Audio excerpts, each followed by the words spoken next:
ರಾತ್ರಿ 1 ಗಂಟೆ ಆದರೂ ನಿದ್ದೆ ಮಾಡಿಲ್ಲ ನರೇಂದ್ರ ಮೋದಿ ಅವರು.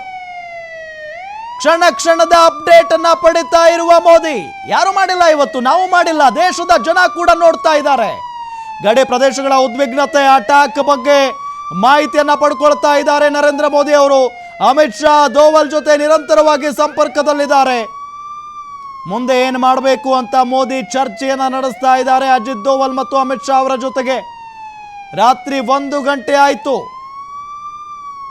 ಇನ್ನೂ ಕೂಡ ನರೇಂದ್ರ ಮೋದಿ ಅವರು ನಿದ್ದೆ ಮಾಡಿಲ್ಲ. ನಿದ್ದೆ ಮಾಡೋದು ಇಲ್ಲ, ನಿದ್ದೆ ಬರೋದು ಇಲ್ಲ ಈ ಕ್ಷಣಕ್ಕೆ. ಯಾಕೆ ಅಂತ ಅಂದರೆ, ಒಂದು ಕಡೆ ನಮ್ಮ ಯೋಧರು ದಿಟ್ಟತನದಿಂದ ಹೋರಾಡ್ತಾ ಇದ್ದಾರೆ. ಪಾಕಿಸ್ತಾನವನ್ನ ಉಡಿಸ್ ಮಾಡಬೇಕು ಅನ್ನೋ ನಿಟ್ಟಿನಲ್ಲಿ ಇವತ್ತು ಕಾರ್ಯಾಚರಣೆಗಿಳಿದಿದೆ ನಮ್ಮ ಸೇನಾಪಡೆ. ಇಂತಹ ಸಂದರ್ಭದಲ್ಲಿ ದೇಶದ ಯಾರೂ ಕೂಡ ನಿದ್ದೆ ಮಾಡಂಗಿಲ್ಲ, ಆರಾಮಾಗಿ ನಿದ್ದೆನೂ ಬರಲ್ಲ. ಯಾಕೆ ಅಂತ ಹೇಳಿದ್ರೆ, ಅಂತ ಒಂದು ಕಾರ್ಯಾಚರಣೆ ಈಗ ಪಾಕಿಸ್ತಾನದ ವಿರುದ್ಧ ನಡೀತಾ ಇದೆ. ಗಡಿ ಪ್ರದೇಶಗಳ ಉದ್ವಿಗ್ನತೆ, ಅಟ್ಯಾಕ್ ಬಗ್ಗೆ ಮಾಹಿತಿಯನ್ನ ಪಡ್ಕೊಳ್ತಾ ಇದ್ದಾರೆ ಪ್ರಧಾನಮಂತ್ರಿಗಳು.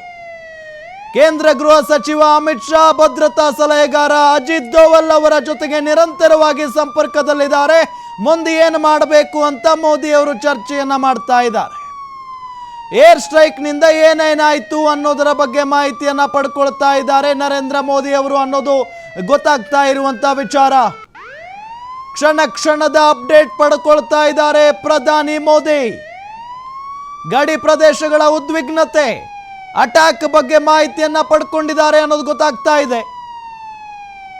ಎಕ್ಸಾಕ್ಟ್ಲಿ ಈ ಹಿಂದೆ ಏರ್ ಸ್ಟ್ರೈಕ್ ಆಗಿತ್ತು ಪಾಕಿಸ್ತಾನದ ಮೇಲೆ. ಈ ಹಿಂದೆ ಸರ್ಜಿಕಲ್ ಸ್ಟ್ರೈಕ್ ಆಗಿತ್ತು ಮಧ್ಯರಾತ್ರಿಯಲ್ಲಿ ಪಾಕಿಸ್ತಾನದ ಉಗ್ರರ ನೆಲೆಗಳ ಮೇಲೆ. ಆ ಸಂದರ್ಭದಲ್ಲೂ ಕೂಡ ಇಡೀ ರಾತ್ರಿ ಪ್ರಧಾನಿಗಳು ನಿದ್ದೆ ಮಾಡಿರಲಿಲ್ಲ ಅನ್ನೋ ಮಾತಿದೆ.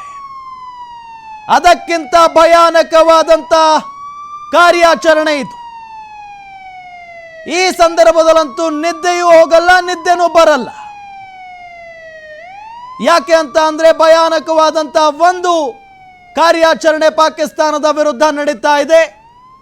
ಈಗಾಗಲೇ ಪಾಕಿಸ್ತಾನವನ್ನ ಸಂಪೂರ್ಣವಾಗಿ ಧೂಳಿಪಟ ಮಾಡಲು ನಮ್ಮ ಸೇನೆ ಪಣ ತೊಟ್ಟಂಗೆ ಕಾಣಿಸ್ತಾ ಇದೆ.